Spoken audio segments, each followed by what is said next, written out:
pessoal, tudo bem? Bom, vamos para mais uma série de lives e hoje nosso convidado especial é a Karen Bissani, diretamente de Chapecó, Santa Catarina. E a Karen, ela é consultora em regulação fundiária, ela é mestra em Direito pela UNO Chapecó, doutoranda em Direito pela UFSC. E a Karen, nos conhecemos quando nós fizemos junto um processo seletivo para ser professor tutor do curso de regulação fundiária promovido pelo governo federal, pelo MDR e junto com a terra urbanizada. Então nos conhecemos lá porque éramos candidatos para sermos tutores, né? E de lá para cá, por trabalhar na mesma área da regulação fundiária, nós mantivemos um contato, né, para trocar experiências.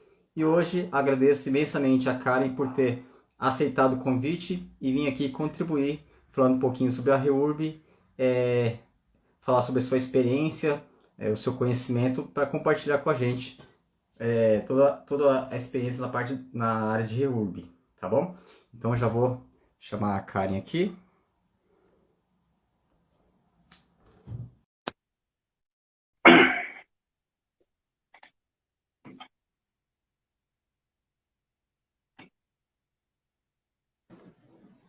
Olá, Olá, boa Karen. noite, tudo bem? Boa noite. Tudo ótimo. Muito obrigado por você ter aceitado o convite, estar aqui com a gente participando e compartilhando um pouquinho do seu conhecimento, do seu know-how sobre a REURB. Então, bom, antes de mais nada, agradecer o pessoal que está acompanhando a gente, né? Essa live vai ser gravada, depois vamos disponibilizar pelo YouTube, tá bom? Então, quem estiver acompanhando a gente, eu gostaria que identificasse também de que estado, qual cidade que é. Alguns aqui eu já conheço, né? Pessoal que a gente conversa bastante sobre a REURB também. E quem tiver interesse em fazer alguma pergunta, fique à vontade, que durante a nossa live a gente vai verificar as perguntas e tentar responder a todo mundo, tá certo? Então, Karen, fique à vontade, o espaço é todo seu, né?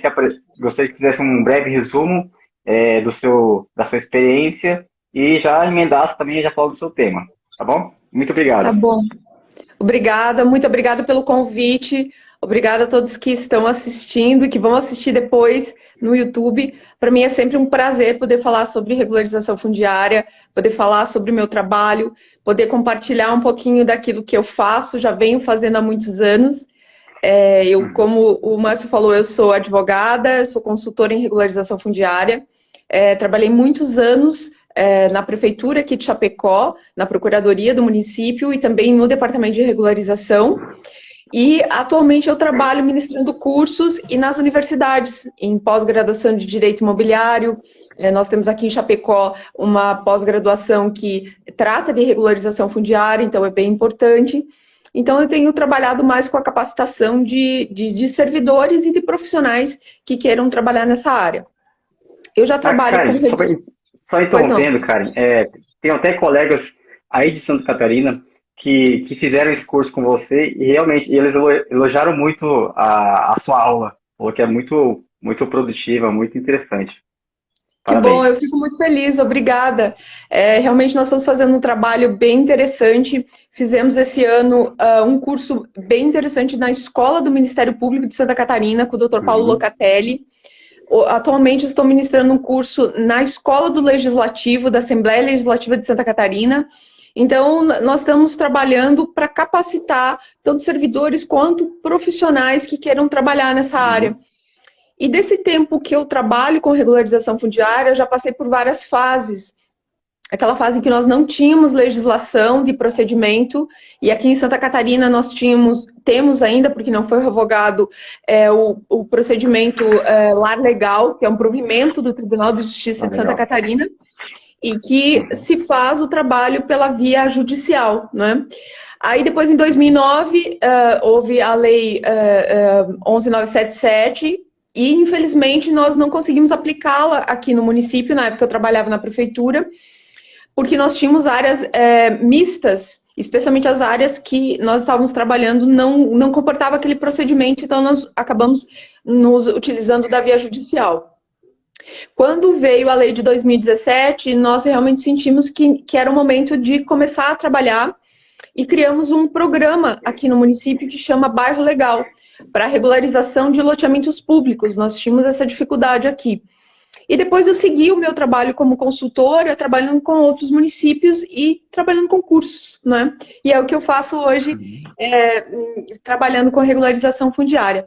E o tema que eu trouxe, que eu escolhi para falar com vocês hoje, é um pouco com base na experiência que eu vim acumulando nesse tempo trabalhando com regularização fundiária, que são ações que os municípios podem implementar para que possam impulsionar esses processos dentro do município.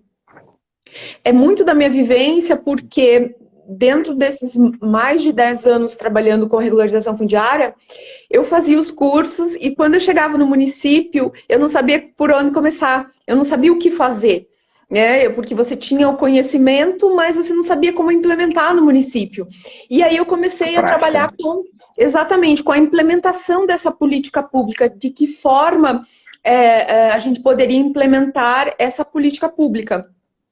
Então, eu escolhi alguns pontos de algumas ações que eu acho importante compartilhar com vocês, que os municípios podem estarem utilizando para impulsionarem os processos, né? Porque os processos de regularização pela lei de 2017, eles tramitam quase que inteiramente dentro do município. Então, é importante que o município tenha uma estrutura para receber esses processos e realmente fazer um trabalho eficiente, né? Porque se nós, quando você faz regularização fundiária e demora muito para finalizar o processo, eventualmente aquilo que você levantou no começo já não é mais aquilo que você tem no final. Então, é outra realidade. Exatamente. Então, a rapidez, a eficiência do processamento, ela é muito importante. Então, eu notei que municípios que têm comissões de REURB constituídas, eles têm mais facilidade em trabalhar. Então, essa seria uma primeira ação para aqueles municípios que têm interesse em trabalhar com regularização fundiária. Constituir uma comissão municipal e uma comissão multidisciplinar, né? Porque nós vamos tratar de vários assuntos. Nós vamos tratar de questões urbanísticas, questões jurídicas, questões ambientais, questões sociais. Então, os profissionais, eles têm que ser das mais diversas áreas. Isso normalmente acontece em municípios maiores. Os municípios menores, pela minha experiência, eles acabam se apoiando em associações de municípios, eles acabam buscando auxílio porque eles não têm equipe suficiente no município. Isso também é uma realidade que nós temos aqui em Santa Catarina. Municípios muito pequenos e a grande maioria com áreas irregulares. Então, eu acho que a primeira ação seria criar uma comissão. E essa comissão ela também pode atuar junto aos gestores públicos, indicando quais são os processos, as prioridades, né? Porque aí nós temos as áreas de interesse social, as áreas de risco, as áreas de ocupação de área de preservação permanente. Então, existe aí uma prioridade para aquelas famílias que estão em risco, né? E isso a comissão pode sinalizar para o gestor de que forma ele vai gerenciar esses processos, né? O que vai ser prioridade no município. Então, a criação de uma comissão de regularização fundiária, pelo que eu tenho percebido nos municípios que estão trabalhando assim, ela tem sido bastante valiosa e importante, não só no trâmite do processo, mas também para sanar eventuais problemas que possam acontecer durante o procedimento, né?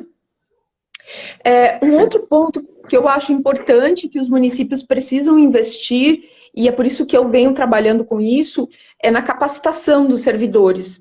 Aqueles profissionais que estão sendo capacitados, mesmo que eles não venham a atuar efetivamente no processo de regularização, que eventualmente o município pode optar por contratar uma empresa ou mesmo a associação dos municípios, mas mesmo o município contratando, ele tem que fiscalizar o que ele contrata, né? Então, eu já vi casos em que o município contratou a empresa, não fiscalizou, quando chegou no cartório, foi barrado porque tinha problemas. Então, a capacitação ela é importante não só para aqueles municípios que efetivamente querem trabalhar com o processo administrativo, mas para aqueles que também precisam fiscalizar, né? Porque você vai contratar uma empresa e você tem que saber o mínimo o que você vai exigir, né? O que você vai exigir no contrato, né? E ter a possibilidade de fiscalizar também que o trabalho saia de acordo com a lei. Então, Na verdade, Karen, desculpa interromper, tá? Na verdade, até a questão de contratação de uma empresa, existe uma necessidade de ter um certo conhecimento. Para você elaborar um termo de referência, por exemplo, você tem que fazer um termo de referência compatível com a necessidade. Então, muitas vezes, eu vejo até, eu participo de licitações também, então eu vejo muitas licitações com termo de referência muito aquém, entendeu? Com uma exigência, com características, descrição muito, muito abaixo da realidade. Então, existe uma diferença muito grande de uma boa licitação e de uma licitação ruim, mal elaborada. Mas aí, muitas vezes, é mal elaborada por falta de capacitação. Até para contratar, você precisa ter uma certa capacitação e consciência do que é regulação fundiária, né? Então, eu até costumo falar também que, antes de tudo, né, para efetivar, precisa a gente conscientizar os gestores, não é verdade? Então, os gestores públicos, os prefeitos, que muitas vezes não é nem por maldade, mas é por falta de conhecimento da regulação fundiária, acaba não investindo, né? Então, muitas vezes é por falta de uma boa assessoria técnica também, assessoria do prefeito, né, que não tem conhecimento da necessidade. Exatamente. Não, imagina, pode ficar à vontade. Na verdade, eu também tenho sentido isso, essa dificuldade na contratação, e muitas vezes os alunos perguntam nos meus cursos: professora, nós contratamos uma empresa, mas as notificações estavam erradas e agora é o município que tem que arcar, como é que funciona? Então, desde a contratação, do que tem que ser cobrado da empresa, do que é competência do município, exclusivamente do município fazer, o que você pode delegar. Então, isso tudo na capacitação você consegue, pelo menos, indicar para os servidores, ou até para as pessoas que vão trabalhar com os profissionais que querem trabalhar com regularização fundiária, o que podem oferecer, os serviços que eles podem fazer. Então, eu acho que a capacitação é uma ação indispensável para o município em qualquer área, né? Nós tivemos recentemente... Contratando ou não, né? Exato. Até quando você tem alterações legislativas, você precisa capacitar os funcionários, os servidores, para que eles possam atuar,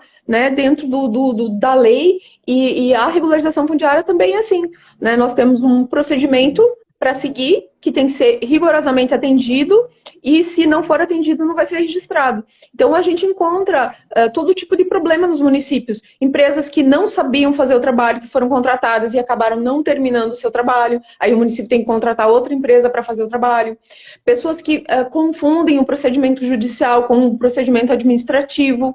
Então, assim, você encontra todo tipo de falta de informação.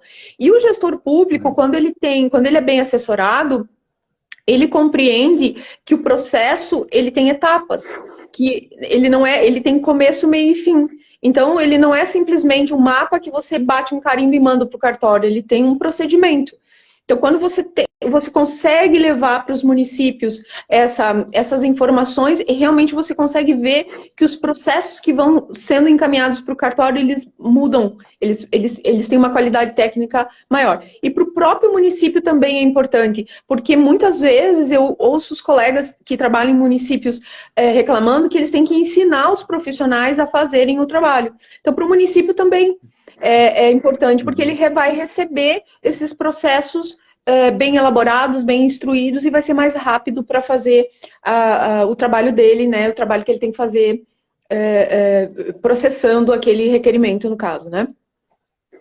Com certeza. Até porque a prefeitura tem que saber, porque a prefeitura é o protagonista da situação, né? Porque vai passar pela prefeitura. Não tem como você contratar tudo, porque, por exemplo, a aprovação do projeto tem que ser a prefeitura, né? Não adianta você contratar uma empresa somente, não capacitar, porque a hora que a empresa for fazer o projeto, quem vai analisar e aprovar o projeto? É a prefeitura. E se a prefeitura não tem mínimo de conhecimento, como que é aprovar um projeto que nem sabe do que se trata? Exato. Exato. E muitas vezes aprova sem saber o que está aprovando, e aí não consegue registrar, e aí você cria um problema tentando resolver outro. né? O que eu mais vejo é isso. Você criar um problema tentando resolver outro. Então, eu acho que ter uma comissão e ter os profissionais capacitados é o começo, né? Porque aí você tendo o profissional capacitado, ele fica mais estimulado a trabalhar. Né? Eu trabalhei muitos anos dentro da prefeitura e sei que quando a gente pegava um assunto que a gente não sabia, a gente deixava de lado e não dava, né, tanta importância, porque a gente tinha que estudar, a gente tinha que pesquisar, a gente tinha que... E quando você sabe o que você está fazendo, você se sente feliz de estar contribuindo. Você sabe que você está fazendo alguma coisa útil, que você está fazendo alguma coisa pela tua cidade. A minha maior felicidade é poder saber que eu fiz alguma coisa útil para a minha cidade, que hoje eu passo nas áreas e vejo que colaborei de alguma forma. Então, eu acho que isso também é uma forma de recompensa para a gente, né? Então, dentro da comissão, a capacitação é importante, os municípios têm que investir nisso, e depois que tiverem capacitados, os processos, eles ficam no município. Então, quando você capacita os teus servidores e tem um modelo de processo, né, você não precisa toda vez ter que buscar um profissional, você vai só aprimorando aquele procedimento. Você fica com um modelo, e eu costumo dizer que na regularização fundiária a gente aprende no erro e no acerto. Né? Você vai fazendo. Verdade, eu também falo isso. Né? Então você errou ali. Eu sou a pessoa que mais erro aqui. Exato, mas aí no próximo você já vai saber, né? No próximo você vai falar, não, aqui eu tenho que fazer. Então você aprende regularização fundiária fazendo. Não tem jeito, é isso aí. Fazendo e errando. E melhor você aprender no erro dos outros do que você errando também, né? Exato, erro e acerto, é assim mesmo, né? E uma boa comunicação. Eu sempre tive uma boa comunicação com todos os envolvidos no processo, com o cartório, né? Sentava com o cartório e compreendia o que o cartório, né, exigia. Então, eu acho que assim, uma boa comunicação também faz a diferença, né? Uma outra ação que eu tenho visto nos municípios é a aprovação de leis específicas para a regularização fundiária. E aí os municípios têm que ter bastante cuidado, né? Porque aquilo que eu acabei de dizer, muitas vezes na ânsia de resolver um problema, você acaba criando outro, né? Então, muitos municípios têm criado leis que fogem um pouco da sua competência, ou mesmo somente copiando a legislação federal. E aí, nesse ponto, eu acho que é importante a gente explicar para os colegas que existem leis com diversas finalidades, né? A lei de 2017, ela é uma lei que trata de procedimento, mas o município, ele pode legislar no sentido de criar uma forma de como ele vai receber, criar um procedimento de como ele vai receber esses documentos, quem vai processar, quem vai fazer o processamento dessas informações, aonde vai tramitar. Nesse sentido, o município pode legislar. A lei, ela não pede, né? Ela não requer, ela não obriga que se tenha uma lei municipal para isso. Mas o município pode ter. Aqui em Chapecó nós temos um decreto municipal que regra quais os documentos o requerente tem que apresentar, aonde ele vai apresentar, de que forma, se é presencial, se é digital. Então, isso também auxilia os profissionais, né, tendo um regramento. Sim. Mas o município tem que tomar muito cuidado, porque também vejo alguns municípios extrapolando a competência e acabam criando problemas, né? Dificultando, né? Exatamente. Então, a princípio, eu sempre recomendo assim, olha, se forem, não precisa de lei, mas se forem fazer, que regre somente como é que vai dar o andamento do processo dentro do município, né? Uma outra lei que tem outra finalidade seria aquelas leis que fazem a flexibilização de índices em áreas específicas, como, por exemplo, em áreas de interesse social. O município pode legislar dizendo que ele vai ter um mínimo que tem que ser atendido nessas áreas, ao que a gente chama de um piso urbanístico, ele pode dizer, né, um mínimo de tamanho de lote, ele pode estabelecer alguns requisitos mínimos, né? Mas também tem que ter bastante cuidado, porque a lei ela veio com o objetivo de abarcar grande maioria, a maior parte dos problemas. Se a gente criar uma lei que é mais complexa do que aquela que não foi atendida, você está fadado ao fracasso. Você não pode criar leis mais complexas, porque aí realmente você não cumpre o objetivo. E isso acontece muito. O município cria um procedimento dentro do município que é tão complexo que nem o próprio município consegue aprovar os seus projetos. Então, imagina quem trabalha nessa área, né? Então, eu acho que nesse sentido o município pode legislar, mas assim, com bastante cuidado, porque a lei federal não pede, não temos um procedimento, mas, né, nesse sentido. Exato. Até porque, né, Karen, o município que vai criar essa lei municipal, ela já tem que conhecer a realidade do município. Eu sei que alguns núcleos aqui tem uma área, por exemplo, que tem um lote mínimo de 80 metros quadrados, né? Então, já tem que, se tem interesse de regularizar aquela situação que está bem consolidada e tudo mais, então ela não pode criar regulamentação para impossibilitar de regularizar aquela situação, não é verdade? Então, senão acaba que ela mesma acaba se amarrando para poder regularizar. Então, aqui em Campo Grande também... tem que tomar muito cuidado para não criar uma lei mais rigorosa que aquela que não foi cumprida e aí não conseguir regularizar.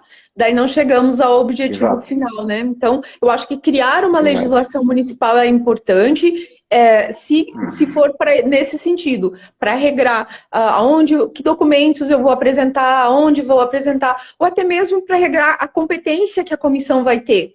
Né? O que a comissão vai ser competente, quem vão ser os representantes, eu acho que nesse sentido é válido. Mas o que eu tenho visto são legislações, alguns decretos que tratam de matéria de lei, que é bem complicado, e legislações que extrapolam a competência do município. E aí cria-se um problema tentando resolver outro. Então, nesse sentido, tem que tomar um pouquinho de cuidado.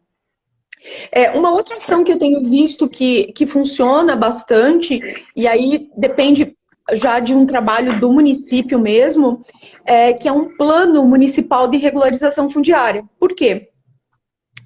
No meu entendimento, nós temos dois cenários muito claros. Aquilo que já existe e que está irregular, e de que forma nós vamos fazer para que daqui para frente não termos mais áreas irregulares, né? Não temos mais ocupações irregulares. Então, para mim, são dois cenários bem claros. O que já existe e como é que nós vamos evitar que no futuro se tenha mais ocupações. E como que nós vamos trabalhar com aquilo que a gente chama de ações curativas e ações preventivas, né? Então, quando a gente fala em ações curativas, a gente fala de regularização fundiária, né? De áreas consolidadas. Mas dentro do trabalho de regularização fundiária, a palavra planejamento é essencial.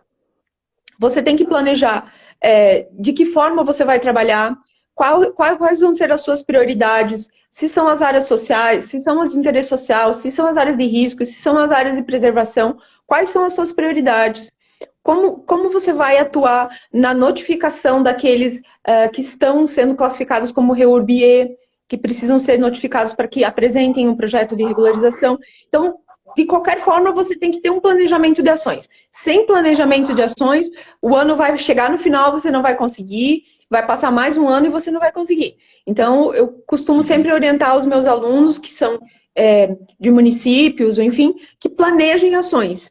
O que nós vamos fazer? Resolver todos os problemas nós não vamos conseguir, mas o que nós vamos fazer primeiro, né?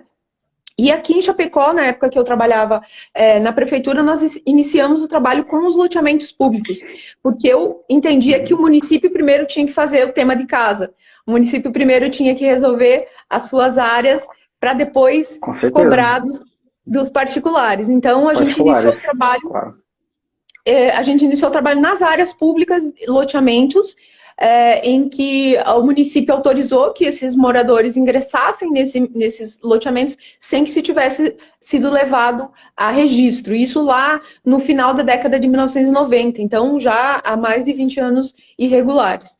Então é uma dica para, né, os municípios começarem a trabalhar em determinadas áreas, ou dependendo, tem municípios aqui em Santa Catarina que nós temos muitas áreas irregulares em áreas de preservação permanente, em áreas de risco. em que as famílias correm realmente risco. Então, o município precisa planejar ações.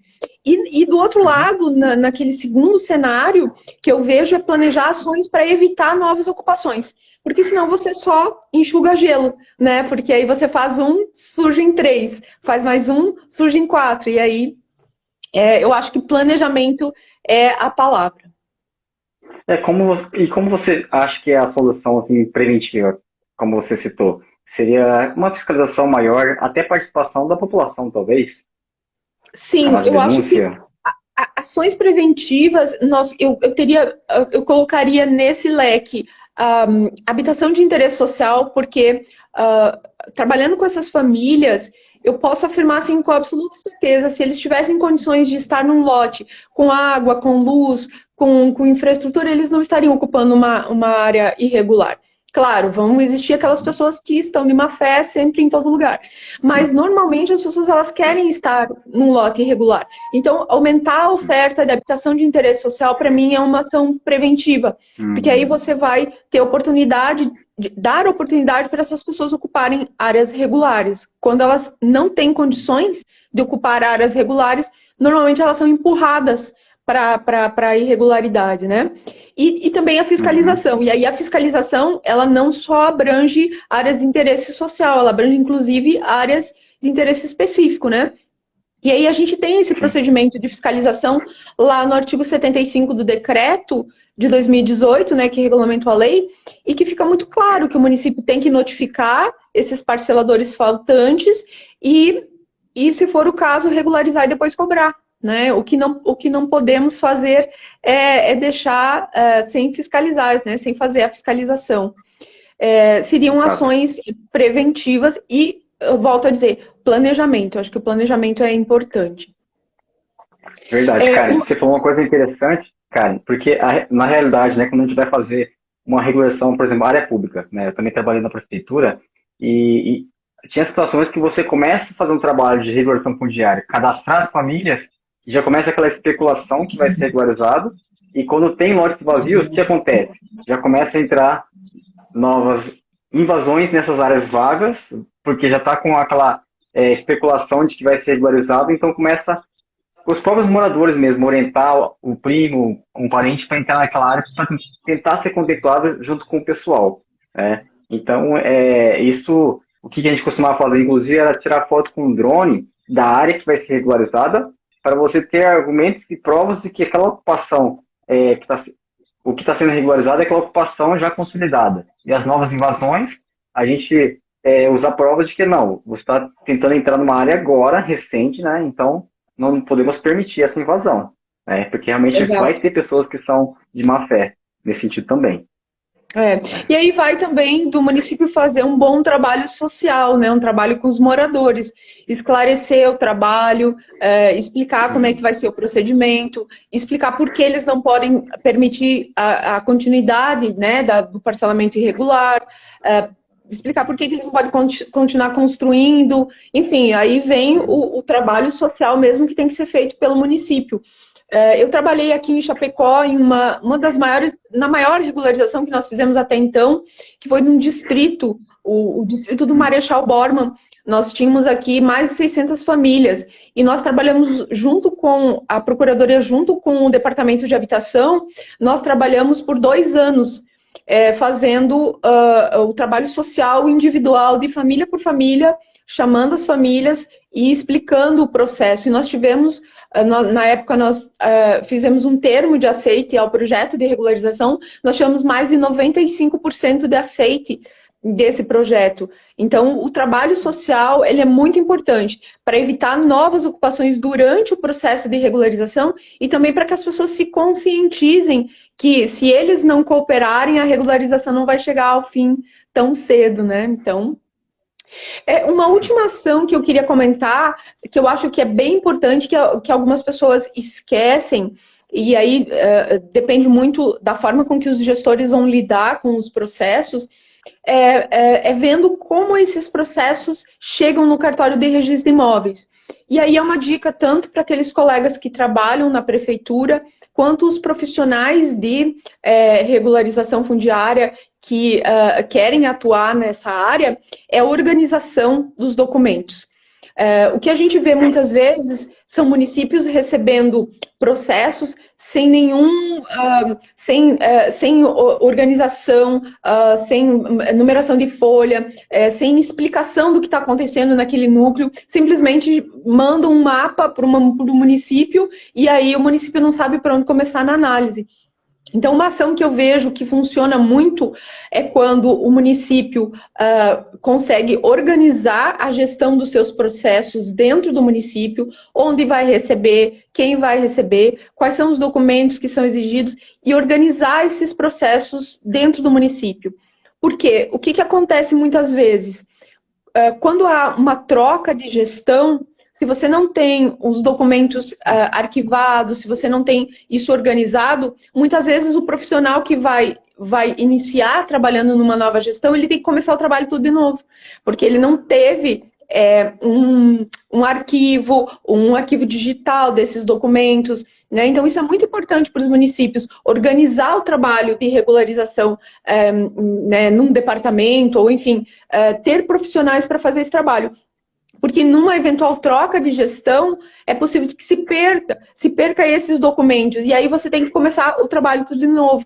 E quem são os maiores prejudicados são os moradores, com essa demora do processo, né? Então, organizar os processos, a gestão dos processos dentro dos municípios. Essas seriam algumas ações, assim, simples, né? Claro, vão demandar aí que os gestores públicos invistam um pouquinho, mas que podem auxiliar na implementação dessa política pública e também para que eles possam utilizar esse instrumento que hoje é um instrumento muito útil, que é a lei de 2017, né? Que nós não tínhamos, quem trabalhava antes da lei de 2017 sabe o quanto é importante ter hoje essa legislação para nos amparar. Tá certo, muito bom. Cara, e você falou da prefeitura fazer essa orientação, controle dos processos, você quer dizer também que da prefeitura seria interessante criar como se fosse um manual, né, de documentação, como proceder uma empresa, por exemplo, que vai dar início ao processo da regulação fundiária, ou a própria prefeitura já ter um padrão de trabalho, né, de documentação. Então, se a prefeitura fizer como se fosse, não um checklist, mas como se fosse uma orientação mais técnica de como juntar os processos, como você falou, numerar tudo certinho na ordem certa, facilitaria muito o trabalho do andamento do processo, na verdade, não é isso que você quer dizer? Exatamente, porque o que a gente observa no andamento dos processos é que tanto os processos que chegam nos municípios, quanto os que são encaminhados para os cartórios de registros imóveis, eles não têm eles não seguem uma organização. Eles encaminham de qualquer forma para o município, encaminham de qualquer jeito para o cartório, e aí o cartório tem que montar numa sequência lógica e compreender quais são. Então, quando você faz um projeto e você já encaminha, ou tanto para a prefeitura quanto para o cartório, organizado, numerado, na sequência, todas as informações, fica mais fácil para analisar. E as exigências são menores. Quando você simplesmente joga os documentos, certamente você vai ter exigências ou vai ter o teu processo indeferido, né, num primeiro momento. Então, a minha dica é essa, de organizar os documentos, tanto quando mandam para os municípios, quanto quando encaminham para os cartórios. Tá certo. Até porque o cartório muitas vezes acaba recebendo vários padrões de documentação, né? Por exemplo, a CRF não, porque é a prefeitura que vai sempre encaminhar a CRF, mas, por exemplo, a listagem com qualificações. Se for uma empresa que for fazer essa listagem, a regularização, de repente cada empresa vai ter um padrão de listagem e encaminhar para o cartório. Então, essa despadronização dos documentos que chegam ao cartório acaba dificultando, né, o entendimento, né? Então, realmente, essa organização de documentos vai facilitar e vai organizar para que não fique parado o processo, né? Exatamente. Então, essas são algumas ações que eu trouxe hoje para compartilhar com os colegas, e fico aí à disposição para dúvidas, aqueles que quiserem perguntar alguma coisa, fiquem à vontade. Legal. Eu tenho umas dúvidas, tá, Karen? Vou fazer algumas perguntas aqui. Conforme você foi falando dos assuntos, peguei alguns pontos que achei bem interessantes. Lar legal. né? Então, o Lar Legal saiu aí de Santa Catarina, do TJSC, né? Que é um programa de regulação fundiária promovido pelo Tribunal da Justiça. Ela é diferente da REURB, certo? Me corrija se estiver errado nas palavras, tá? Sim. Que o Lar Legal, que é um processo judiciário, né? Judicial, e a REURB um processo administrativo. Essa é a grande diferença, né? E aqui no Mato Grosso do Sul já veio o programa Lar Legal também, né? Só que eu já fui conversar com o desembargador responsável pelo Lar Legal, só que lá não existe nenhum processo de regulação fundiária ainda. Então, as pessoas, essa divulgação aqui no estado ainda não funcionou, né? Então não tem nem processo de regulação fundiária tramitando pelo TJMS, né? E eu já conversei com alguns colegas aí de Santa Catarina que trabalham com o REURB, e eu perguntava exatamente isso. O Lar Legal, qual que está mais eficiente entre o Lar Legal e a REURB em Santa Catarina? O que você acha? Você acha que o Lar Legal... na minha opinião, o Lar Legal é um bom caminho, né? Quando você vê que o município tem dificuldade para proceder, porque a gente sempre fala que o município é o protagonista da REURB. Se o município não tiver condições, atrasa todo o processo. E o Lar Legal acaba sendo até uma outra via para poder regularizar essas famílias, não é verdade? O que você acha? Então, o Lar Legal, ele é um provimento do Tribunal de Justiça de Santa Catarina, que ele foi lançado no final da década de 1990, porque nós não tínhamos um procedimento, nós não tínhamos uma forma de regularização, nós não sabíamos como trabalhar com a regularização. Nós tínhamos lá o artigo 40 da Lei de Parcelamento do Solo, dizendo que poderíamos fazer a regularização, mas não dizia como nós poderíamos fazer. Então, o Tribunal de Justiça, nessa época, editou esse provimento, e que foi muito importante, que continua sendo muito importante, na via judicial. E a via judicial, ela ainda existe, ela ainda é possível, ele não foi revogado. Então, para determinados casos, em determinadas situações, eu ainda acho que em casos complexos, porque tudo vai da análise do processo, né, da área que você vai regularizar. Em casos muito complexos, eu ainda indico a via judicial. O que acontece na via judicial é que a gente não tem controle do quanto tempo esse processo vai tramitar no judiciário. Você pode levar 1 ano, como pode levar 10 anos, né? E isso na via administrativa é mais fácil de você determinar, porque se você tiver na via administrativa, como você falou, é o município que determina o tempo em que ele, né, a agilidade que ele vai tramitar no município, você tem aquela questão que eu falei no início. Quando você faz um levantamento e leva muito tempo para regularizar, é possível que quando você chegue ao final desse processo, você já não esteja mais regularizando aquilo que você levantou no início. Então, o Lar Legal, ele foi importante naquele momento e continua sendo importante, mas eu entendo que a lei da REURB, ela veio para facilitar o andamento dos processos pela via administrativa, naqueles que são possíveis de serem regularizados pela via administrativa. E tem essa questão do tempo, né? São procedimentos diferentes, em vias diferentes, mas que cada um tem a sua finalidade, cada um tem o seu valor, né, no momento.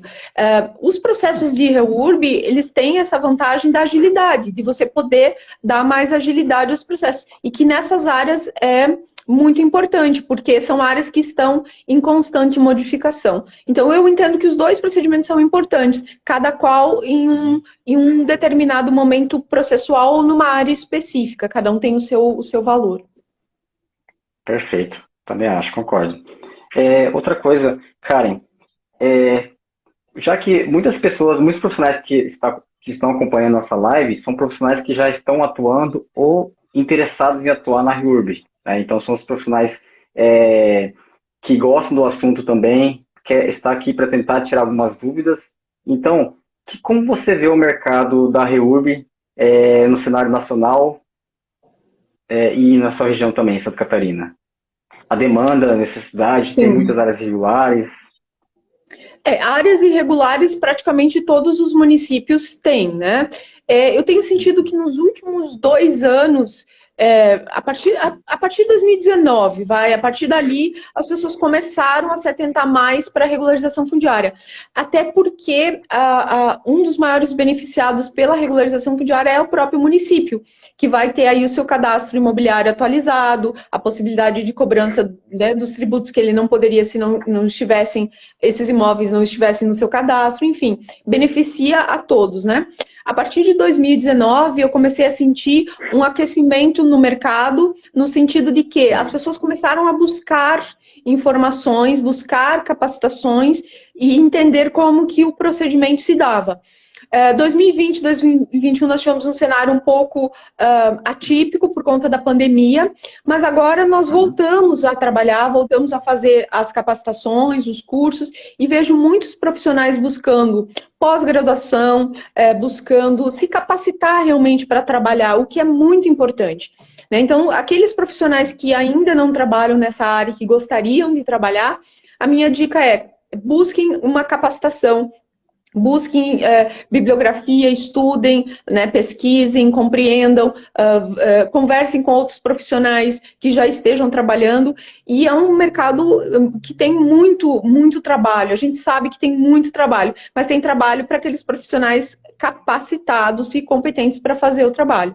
Então, a minha dica é: se capacitem, busquem cursos, pós-graduação, o que for que tiver, para poder trabalhar, né? Eu acho que todo mundo que quer trabalhar numa área nova, e a área da regularização fundiária é uma área crescente, né? Nós, na graduação, não temos essa matéria. Direito urbanístico e direito ambiental é muito tímida na graduação de direito, e aqueles profissionais que querem trabalhar nessa área, não só do direito, da arquitetura, da engenharia, tem que se capacitar. Essa é a minha dica. E vejo um mercado com bastante trabalho para ser feito. Tem muita coisa para ser feita.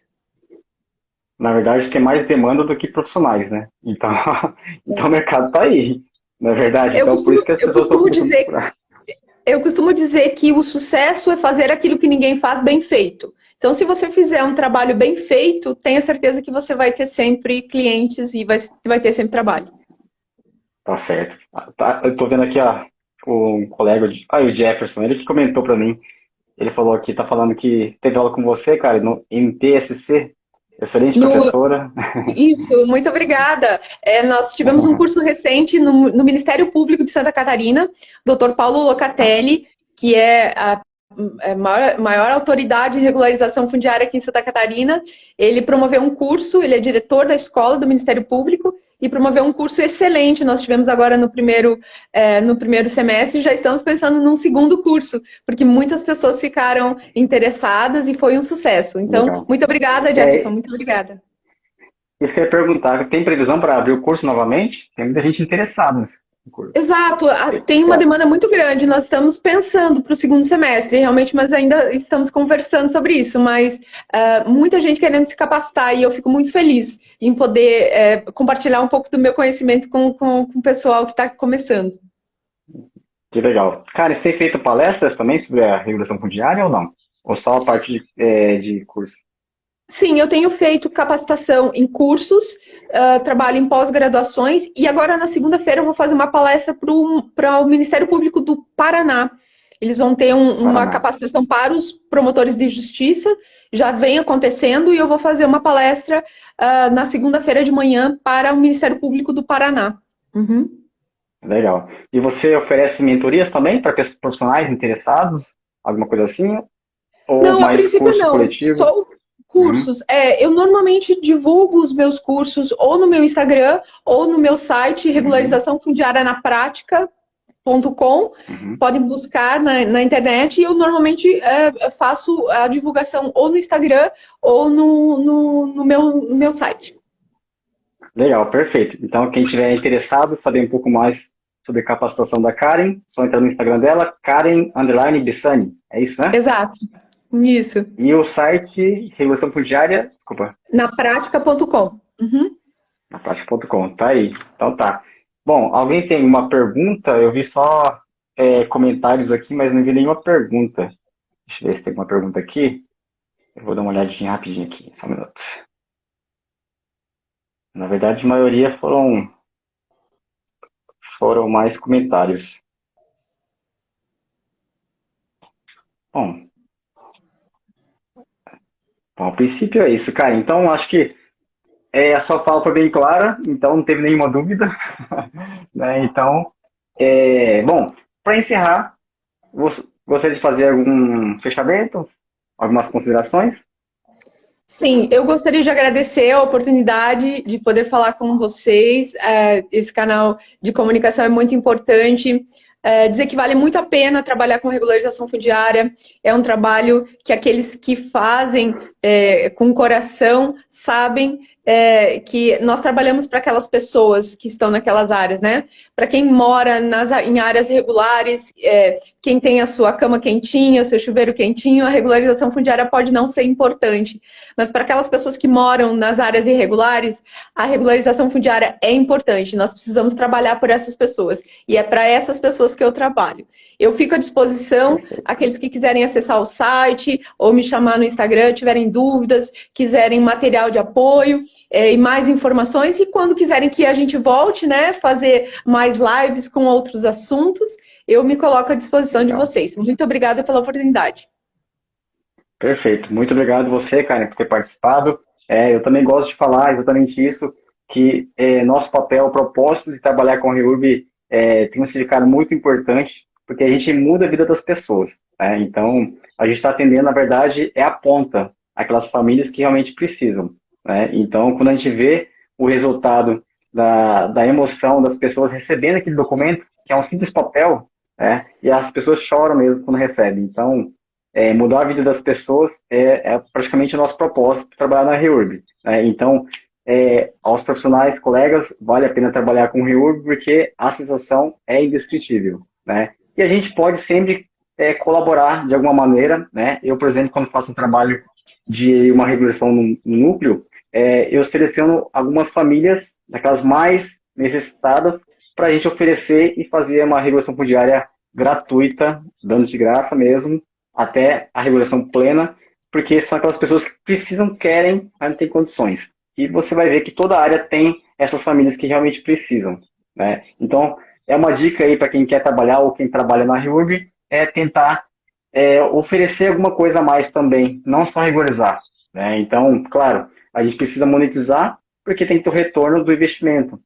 Mas a gente pode contribuir de alguma maneira, oferecendo e ajudando algumas pessoas que mais precisam. Não é verdade? É isso. Bom, Fico à disposição. então, Muito obrigada. muito obrigado, Karen. Obrigado para todo mundo que acompanhou nossa live. Então, até mais. Até a próxima. Tchau, tchau. Obrigada. Tchau, obrigado.